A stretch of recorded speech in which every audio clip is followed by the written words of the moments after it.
এটাই তো আমাদের তো আর কোনো আশা ভরসা নেই। ভারতে চিকিৎসা নিতে যাওয়া বাংলাদেশের নড়াইলের নলদি ইউনিয়নের সাবেক ইউনিয়ন পরিষদ সদস্য উষা রানী রায়কে আটকে ভয় ভীতি দেখিয়ে মিডিয়ায় বাংলাদেশের হিন্দু সম্প্রদায়ের উপর অত্যাচারের মিথ্যা বক্তব্য দিতে বাধ্য করার অভিযোগ পাওয়া গেছে। উষা রানী রায়ের একটি বক্তব্য ভারতীয় গণমাধ্যমে প্রচারিত হয়। এ বিষয়ে তার বাড়ি গেলে তিনি এবং তার পরিবারের সদস্যরা এই অভিযোগ করেন। এই ঘটনায় যেন এলাকায় কোনো উত্তেজনা সৃষ্টি না হয় সে বিষয়ে সজাগ আছেন এলাকার নেতৃবৃন্দ।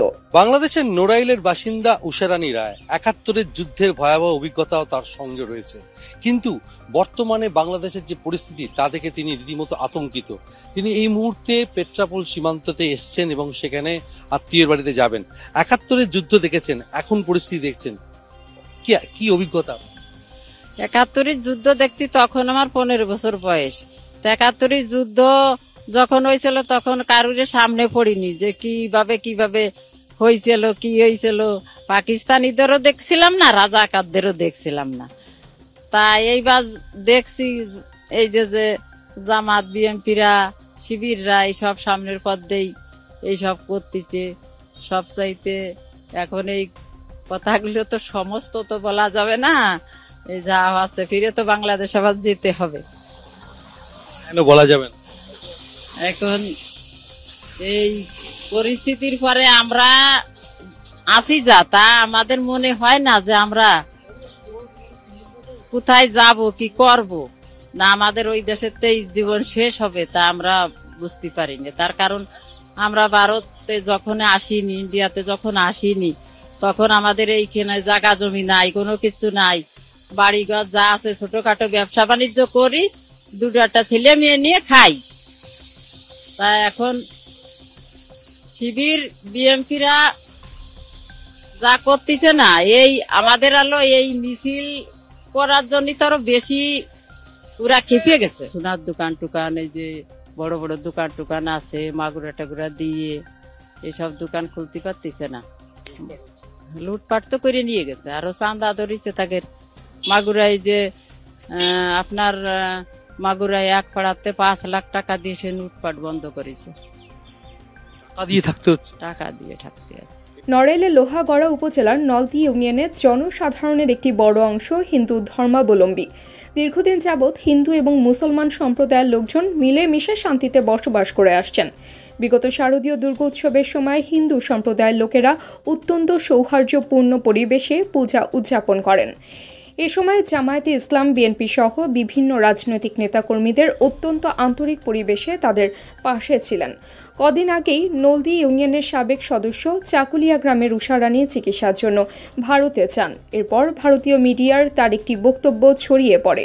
এই মিথ্যা বক্তব্য প্রচারিত হওয়ার পর তার বাড়িতে বিষয়টি জানতে আসেন এলাকার গণ্যমান্য ব্যক্তিবর্গ। তবে এ ঘটনার তেমন কোনো প্রভাব পড়েনি এলাকায়, সবকিছু চলছে স্বাভাবিকভাবেই। আমাদের এখানে কোনো সমস্যা নাই, কোনোদিনও হয়নি, আর এখন আমরা আশা করি না যে আমরা সেইটুকুই পাবো, সেটুকু আমাদের আশা নেই। আমরা বিশাল শান্তিতে আছি। আমার নাম শিলা।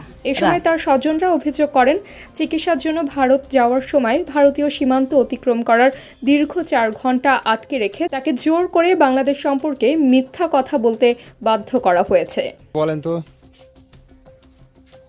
বর্ডার বই সই করে ভিতরে আসলে মিডিয়ারা চারিদিক থেকে আমার এই সমস্ত করে বলাইছে। ৪ ঘন্টা রাখিছিল, রাখিয়ে তারপরে আমার রায় দিয়ে গেছিল। তারপরে আমি একা ছিলাম, সেই ভয়তে পড়িয়ে কি দেখি বলিছি, সে আমারই নাই। আমি তারপরে রাত্রি সেই মামার বাড়িতে 10টার সময় গেছি। তারপরে বাংলাদেশও বাড়িতে ওরা কয় যে এত বেলা হয়ে গেছে, এত রাত্রি হয়ে গেল, সংবাদ পাইনি। তারপর আমি বললাম যে এই হয়েছিল, সেইভাবে আমাকে এই সমস্ত কথা বলাইছিল।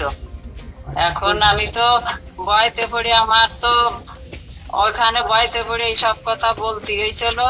তা আমি তো অত কিছু বলেছিলাম না, আমি তো এটা শুনেছি। ওরা যেভাবে যা বলিছে আমি তো অত বলিনি কিছু। এমনি আপনারা কেমন আছেন বাংলাদেশে? আপনার এই নড়ালে, আপনার মেটেপুর চাকুলিয়া গ্রামে আপনারা কেমন আছেন? তো বাংলাদেশ বাংলাদেশে ভালো আছি, বাংলাদেশে আমাদের কোনো সমস্যা নাই। আমরা যে এলাকায় আমি বসবাস করি কোনো সমস্যা নাই বাংলাদেশের। আর আমি তো সামাজিক মানুষ, আমি তো সবাই সঙ্গেই চলি, সেইভাবে আমি তো এই ধরনের কোনোদিন মনোভাব করিনি। কিন্তু আমি এই দেশে পৌঁছাইয়ে যে আমার এই বলতে এই সব বলাইছে, আমার এই যে বলতে হবে, এটা তো আমি দুঃখজনক। আমি খুব কষ্ট পাইছি। আমি তো এই যে অবস্থায় আছি আমার তো খুব কষ্ট আসছে। বাংলাদেশ জামায়াত ইসলামের নেতা, বাংলাদেশ শ্রমিক কল্যাণ ফেডারেশন নড়াইল জেলার সহকারী সাধারণ সম্পাদক মোহাম্মদ মতিয়ার হোসেন এই মিথ্যা খবর প্রচারিত হওয়ার পর এলাকায় যেন কোনো উত্তেজনা সৃষ্টি না হয় সেজন্য আমরা সজাগ আছি। পথে রওনা হয়েছি। ইন দি মিন টাইমে আমি নড়াইল থেকে সংবাদ পেলাম যে আমাদের এলাকায় একটা সংবাদ ভাইরাল হয়েছে। আমার ফোনে একজন সেন্ড করে দিলে আমি তখন দেখেই দ্রুত আমি ঘটনাস্থলে উপস্থিত হয়েছি, হয়ে যাতে কোনো রকম কোনো অশান্তির সৃষ্টি না হয় বা দাদার উপরে, আমাদের ডাক্তারদার উপরে কোনো অশান্তি বা এই পরিবারের পরে কেউ কোনো কিছু না বলে, এদের জন্য আমি দ্রুত এখানে ছুটে এসেছি। এসে তাদেরকে সান্ত্বনা দিছি যে না, আপনাদের কোনো ভয় নেই, কেউ আপনাদেরকে কিছু বলবে না, কারণ আমরা সবাই, আপনি ভালো লোক এবং দিদিও খুব ভালো লোক। উনি আমাদের নির্বাচিত কয়েকবার 4 বারের সদস্য ছিলেন। স্থানীয় ইউনিয়ন পরিষদ চেয়ারম্যান আবুল কালাম আজাদ পাখি বলেন, আমার ইউনিয়নে আমার জানা মতে এই এলাকায় হিন্দুদের কোনো ক্ষতি হয়নি। বিগত দুর্গাপূজায় জামায়াত শিবির, বিএনপি নেতৃবৃন্দ এলাকার বিভিন্ন পূজা মণ্ডপ পাহারা দিয়েছে। এখানে সকলে অত্যন্ত মিলেমিশে আছি।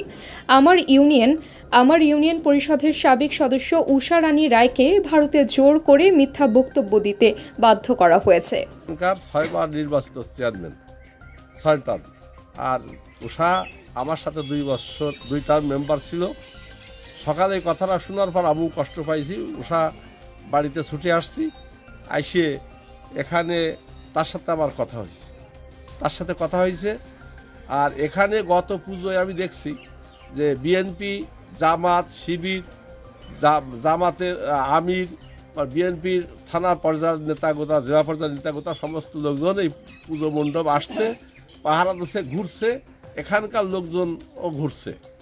তা আমার ইউনিয়নে প্রায় 100 জনের মধ্যে 40 জন আছে হিন্দু আর 60 জন আছে মুসলমান। তা আমার জানা মতে এই 50 বছর আমি চেয়ারম্যান এই পদে, আমার জানা মতে কোনো হিন্দুর কোনো ক্ষতি হয় নাই। আর হিন্দু মুসলমান সবাই ভাই ভাই হিসেবে বসবাস করে এবং থাকে। হিন্দুদের কোনো ধর্মীয় অনুষ্ঠান হলে সেখানে মুসলমানদের দাওয়াত বেশি হয় এবং মুসলমানরা যায়। এরা পরস্পর ভাইতি বসবাস করে। কারণ এই কথাটা শোনার পর আমার একটু কষ্ট হলো। আমার একজন বলতেছে আপনার উষা ইন্ডিয়া এই কইছে। সকল ষড়যন্ত্রের জাল ছিন্ন করে সম্প্রীতির বাংলাদেশ আরও সামনে এগিয়ে যাবে, এটি এদেশে হিন্দু মুসলিম সকলের প্রত্যাশা। মোহাম্মদ নুরুন নবী Samdani, BMF news, Narail. BMF news, মানবতার পাশে সব সময়।